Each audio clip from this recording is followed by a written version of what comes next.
महाजुटान, महागठबंधन का 2024 की तैयारियां हैं। तमाम विपक्षी दल एक मंच पर आए। नीतीश कुमार की इस मामले में तारीफ करनी पड़ेगी कि एक समय पर यह कहा जा रहा था कि उनके एकल प्रयास हैं, वो अपनी राजनीति चमकाना चाह रहे हैं, अपना चेहरा चमकाना चाह रहे हैं, लेकिन ले तो आए।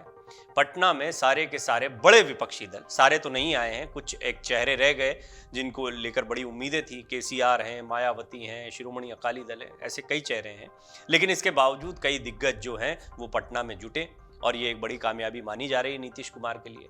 लेकिन इनको लाने की सबसे बड़ी चुनौती क्या थी? इनमें अंतर विरोध भी है। बीजेपी के खिलाफ तो हैं सारे के सारे, लेकिन साथ ही साथ में एक दूसरे के खिलाफ भी कई मोर्चों पर दिखाई देते हैं।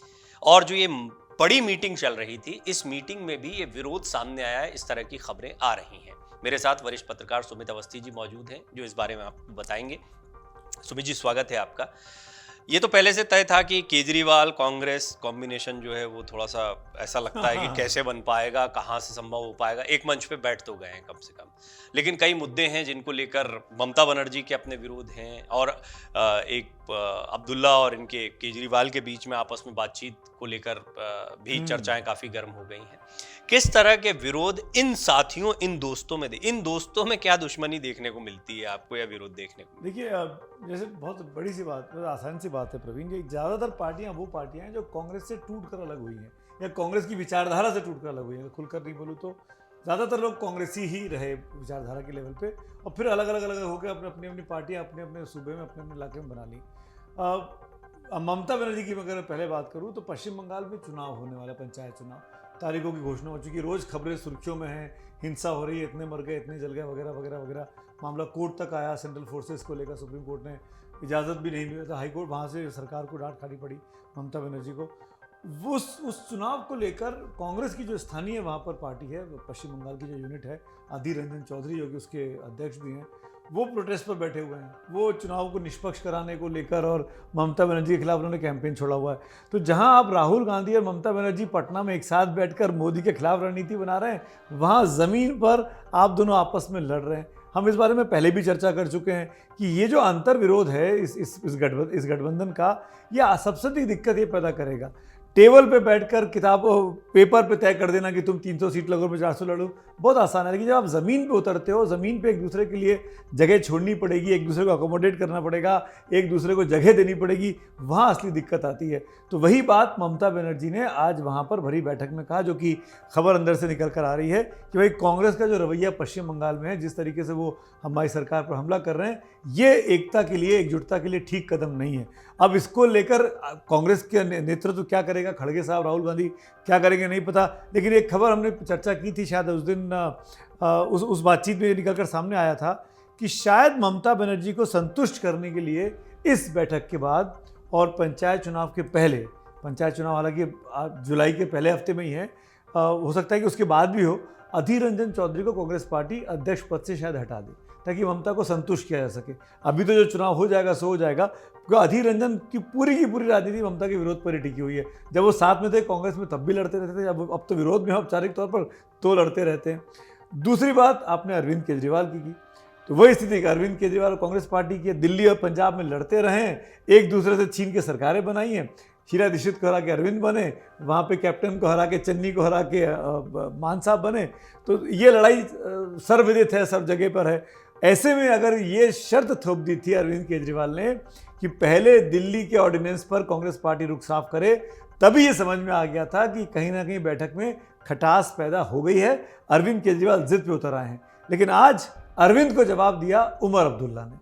राहुल गांधी के बहुत करीबी दोस्त हैं उमर अब्दुल्ला, आपको नहीं भूलना चाहिए। जी। दोनों साइकिलिंग के, फिटनेस के फ्रीक हैं, साथ में साइकिलिंग करते रहे, साथ में घूमते फिरते रहे। जब ये मामला अरविंद केजरीवाल ने उठाया ऑर्डिनेंस वाला इस भरी बैठक के दौरान, तो उमर अब्दुल्ला ने जवाब दिया कि भाई आर्टिकल 370 पे तो आप संसद में खड़ा होकर बीजेपी का साथ दे रहे थे, आपकी पार्टी ने सपोर्ट में वोट किया कि बहुत अच्छा 370 तो हटना चाहिए, तब तो आप हमारे साथ नहीं थे, आज आप हमारे साथ, ये कैसे कह सकते हैं। तो आपने मुद्दों के बेसिस पर आपने विरोध किया हमारा, हम आपका विरोध कर रहे हैं। तो ऑर्डिनेंस के मामले पर इनफैक्ट उस बातचीत में जो मुझे पता लगा, उद्धव ठाकरे को बोलना पड़ा। उद्धव ठाकरे ने बीच बचाव किया कि भाई आपस के डिफरेंसेस की बात नहीं है, पर हमको ऑर्डिनेंस के मामले पर हम सबको मिलकर ये राय बनानी चाहिए कि हम इस पर बीजेपी का विरोध करेंगे। एक व्यवसाय में कहा जाता है सुमित जी कि बड़े फायदे के लिए छोटे छोटे नुकसान झेल लेना चाहिए। अब अगर इस राजनीतिक नफा नुकसान को देखा जाए, ये जो महाजुटान हुआ है पटना में, इसमें आपको लगता है कि क्या बहुत बड़ा फायदा ये है कि 2024 में मिलकर लड़ने के अलावा कोई चारा नहीं है, इसीलिए छोटे छोटे मतभेदों को या स्थानीय मतभेदों को किनारे किया जा सकता है, या फिर ये मतभेद इतने बड़े हैं जिसमें ये बड़ा फायदा नहीं दिखाई देता कि 2024 के चुनाव की चिंता की जाए? देखिए, अगर 24 का चुनाव लड़ना है और ये खबर, ये संदेश पूरे देश में जाना चाहिए कि हाँ ये वाकई में एक है, तो ये एक होने पड़ेंगे। केवल दिखाने पर से काम नहीं चलेगा। ये फोटो अपॉर्चुनिटी जो पटना में बैठकर हुई है, इससे काम नहीं चलेगा। ज़मीन पे असर होना चाहिए। मतलब वो ऐसी तस्वीरें आनी चाहिए जहाँ पे अधीर रंजन चौधरी और ममता बनर्जी साथ बैठे हुए हैं। ऐसी तस्वीरें आनी चाहिए जहाँ पे अरविंद केजरीवाल और संदीप दीक्षित साथ बैठे हुए हैं, जो कि मुखर विरोधी हैं दिल्ली में उनके। ये इन तस्वीरों की सख्त दरकार है। ये अब लीडरशिप कैसे तय करेगी मुझे नहीं पता। अगर ये तस्वीरें आ जाती हैं, हालांकि मैं वो हाईएस्ट डिग्री ऑफ फेथ की बात कर रहा हूँ, जो कि शायद नहीं भी है दोनों पक्षों में, ये ना भी हो, पर कम से कम नेता की बयानबाजी बंद हो जाए। जैसे संदीप दीक्षित कुछ ना कुछ बोलते ही रहते हैं अरविंद केजरीवाल के खिलाफ, आम आदमी पार्टी के खिलाफ। उनकी पुरानी खुंदक रही है दिल्ली में, शीला दीक्षित को हराया था उन्होंने, वो समझ में आता है। वैसे ही अधीर रंजन की दिक्कत रही है।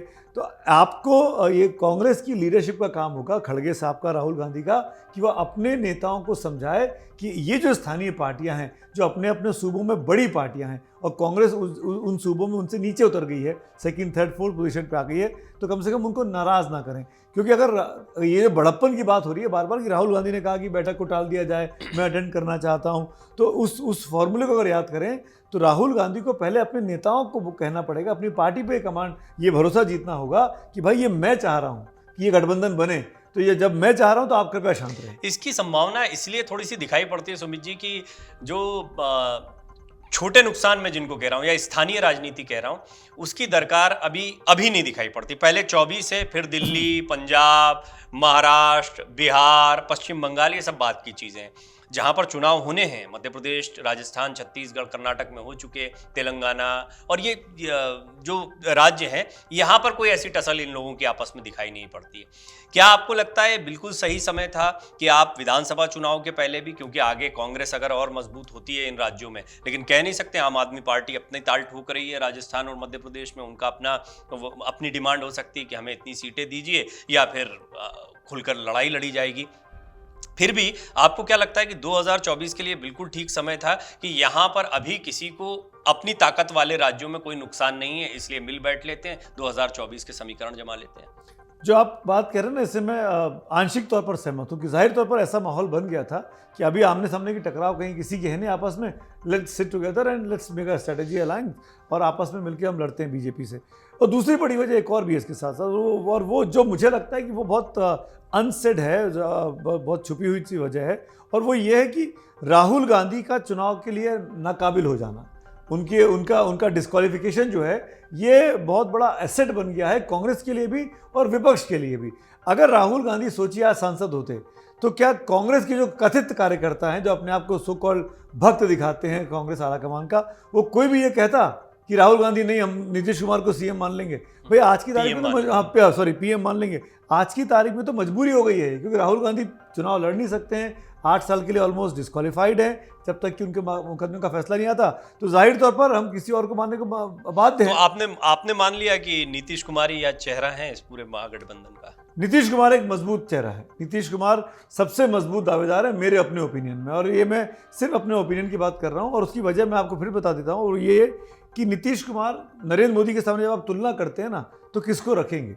सबसे बड़ी बात, दोनों ओबीसी हैं, दोनों कुर्मी कास्ट के आते हैं, दोनों ओबीसी हैं, तो ये भी और वो भी, वहाँ पर आप बैलेंस आउट कर देते हैं। नरेंद्र मोदी का परिवार नहीं है राजनीति में, नरेंद्र मोदी के ना बीवी है ना बच्चे हैं, सो कॉल्ड परिवार राजनीति में आने के लिए। वही कहा नीतीश कुमार का है कि उनके परिवार में भी कोई ममता बनर्जी पे भी ये सारी चीजें लागू हो रही नहीं, अभिषेक बनर्जी है ना वहाँ, सत्ता तो वहाँ तो परिवार तैयार बैठा हुआ है, और वो ब्राह्मण भी हैं वो लोग, मतलब वो पार्टी में तो परिवारवाद है। परिवारवाद कम से कम नीतीश में और मोदी के सामने नहीं है। प्लस मुख्यमंत्री के तौर पर नीतीश कुमार भी 3-4 बार का टेन्योर पूरा कर चुके हैं, बिहार के अच्छे मुख्यमंत्री में उनकी गिनती होती है। अगर आप बिहार का इतिहास उठा के सुशासन देखेंगे, बाबू उन्होंने अपने आप उन्होंने उनका नाम सुशासन बाबू पड़ा। उनके ऊपर कोई करप्शन के चार्ज अपने इंडिविजुअल ऊपर पे नहीं लगे, जैसे कि बाकी बड़े नेताओं पे लगे, जैसे शरद पवार पे लगे या ममता बनर्जी पे लगे या राहुल गांधी पे लग गए नेशनल हेराल्ड वाला मामला। ये कम से कम इनके ऊपर नहीं है। यह वही स्थिति मोदी की थी कि मोदी के ऊपर आपने दंगों के इल्ज़ाम तो लगा दिए पर करप्शन के इल्ज़ाम नहीं लगे थे कहीं भी। तो कुल मिलाकर परिस्थितियाँ जो भी हैं वो दोनों को एक दूसरे के बराबरी पे लाके खड़ी करती हैं और दोनों नेता अपने अपने इलाके में, अपने अपने सूबे में पॉपुलर हैं। जैसे वो गुजरात में थे वैसे ये बिहार में है। ये भी आप कहिएगा, देखिएगा, मोदी की तरह बिहार से निकलकर किसी और सीट पर बाहर आके चुनाव भी लड़ेंगे।